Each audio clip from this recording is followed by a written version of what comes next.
अब जरा इस नंबर को देखिए, 1600। ये कोई रैंडम फिगर नहीं है। 1600 दिन, लगभग 4000 घंटे, या अगर हम सेकंड्स में कहें तो 25 लाख सेकंड्स। फैंस ने इतना लंबा और एगनाइजिंग इंतजार किया है रॉकिंग स्टार यश की अगली झलक पाने के लिए। उनका जो स्टारडम है ना, वो एकदम नेक्स्ट लेवल है। एक टाइम पर केजीएफ का क्रेज इंडिया में डीसी और मार्वल की फैन फॉलोइंग को सीधे टक्कर दे रहा था, और अब इस लंबे इंतजार ने एंटिसिपेशन को एक अलग ही पीक पर पहुंचा दिया है। सेक्शन 3, द स्टेक्स, यश का अल्टीमेट करियर गैम्बल। रिव्यू में एक बहुत ही सॉलिड पॉइंट सामने रखा गया है। ये मान लो टॉक्सिक खत्म तो यश खत्म।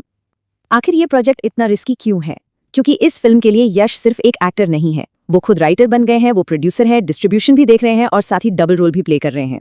18 फिल्मों में 17 अलग अलग डायरेक्टर्स के साथ काम करने वाला ये इंसान आज खुद पर इतना कॉन्फिडेंट है कि KGF 3 जैसी गारंटीड ब्लॉकबस्टर को होल्ड पर रख दिया। लेकिन बाहर बहुत से लोग बस एक गलती, एक डाउनफॉल का इंतजार कर रहे हैं। मतलब प्रॉफिट हो या लॉस, अब पूरा का पूरा दारोमदार यश के ही कंधों पर टिका है। 280 सेकंड्स, ट्रेलर सिर्फ 280 सेकंड का है, लेकिन रिव्यूअर का दावा है कि ये इतना ग्रैंड है कि कायदे से इस क्वालिटी के ट्रेलर को देखने के लिए भी थिएटर में टिकट लगना चाहिए। हर एक सीन लिटरली किसी हॉलीवुड फिल्म जैसा लग रहा है। और दिलचस्प बात यह है कि ये 280 सेकंड का ट्रेलर पुष्पा 2 के डे 1 के 280 करोड़ वाले बॉक्स ऑफिस कलेक्शन को सीधा चैलेंज करता हुआ नजर आ रहा है। सेक्शन 6, अ Hollywood level vision, expectation versus reality. Director Geetu Mohandas के सिनेमाई विजन ने प्री रिलीज र्यूमर्स को पूरी तरह से तोड़ दिया है। रिलीज से पहले मार्केट में र्यूमर्स थे कि ये फिल्म चीप थ्रिल्स पर बेस्ड होगी या शायद इसमें कुछ एडल्ट कंटेंट होगा, लेकिन रियलिटी क्या निकली? प्योर टैलेंट और जीरो वल्गैरिटी। रिव्यूअर के हिसाब से ट्रेलर ने इन सब घटिया एक्सपेक्टेशंस पर एक सॉलिड थप्पड़ मारा है। फिल्म का हाइप पूरी तरह से मेरिट, इंटेंस इमोशंस और हॉलीवुड टीयर प्रेजेंटेशन पर खड़ा किया गया है। रिव्यूअर तो इसे आउट ऑफ सिलेबस इमोशंस का नाम भी देती हैं। The lethal women of toxic. Trailer में जो फीमेल कैरेक्टर्स हैं वो हद से ज्यादा लीथल और स्ट्रॉन्ग हैं। रिव्यूअर ने बहुत बड़ी बात कही है कि संदीप वांगा की फिल्मों में जैसी इंटेंसिटी होती है ना, ये औरतें उससे भी सरपास कर जाती हैं। मतलब वांगा की डिक्शनरी में भी शायद ऐसे जानलेवा फीमेल कैरेक्टर्स नहीं मिलेंगे। सारी एक्ट्रेसेस ऐसा परफॉर्म कर रही हैं जैसे वो एक्टिंग नहीं कर रही, बल्कि सच में किसी डार्क दुनिया का हिस्सा हैं।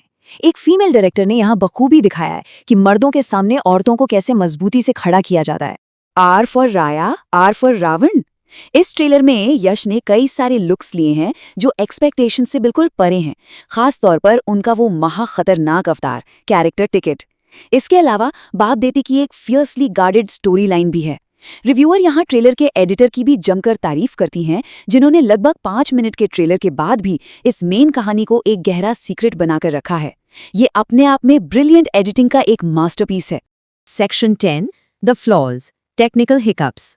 इतने मैसिव हाइप के बावजूद रिव्यूअर ने ट्रेलर की खूबियों के साथ साथ कुछ कमियों को भी बहुत ही ऑब्जेक्टिव तरीके से पॉइंट आउट किया है। ये 3 मेन फ्लॉज हैं। पहला, हिंदी डबिंग के कुछ डायलॉग्स थोड़े अनक्लियर हैं। अगर स्पीड थोड़ी स्लो होती तो मीनिंग बेहतर समझ आता। दूसरा, विजुअली ट्रेलर बहुत ग्रैंड है, लेकिन कुछ VFX शॉट्स को अभी और पॉलिश करने की जरूरत है। और तीसरा, म्यूजिक। रवि बसरूर का बैकग्राउंड स्कोर इतना लाउड है कि रिव्यूअर मजाक में कहती हैं कि भाई कोई उन्हें बताए कि मशीन में वॉल्यूम मैक्सिमम 100 होता है, 1000 नहीं। इस डेफनिंग BGM की वजह से कुछ कमाल के साउंड इफेक्ट्स मिस हो गए हैं। Section 12, the verdict, a historic trailer cut. इन छोटी मोटी टेक्निकल खामियों के बावजूद रिव्यूअर का फाइनल वर्डिक्ट इंडियन सिनेमा के लिए एक बहुत बड़ा और ऐतिहासिक स्टेटमेंट है। August 8, 2026, the debate officially ends. उनका मानना है कि ये डेट हिस्ट्री क्रिएट करने वाली है। 4 मिनट के इस ट्रेलर में यश का जो स्क्रीन प्रेजेंस है ना, वो बिल्कुल अनमैच्ड है। रिव्यूअर का बोल्ड दावा है कि जो लोग खुद को यश के स्टारडम से कंपेयर करते हैं, उन्हें समझ जाना चाहिए कि यश पूरा आसमान है।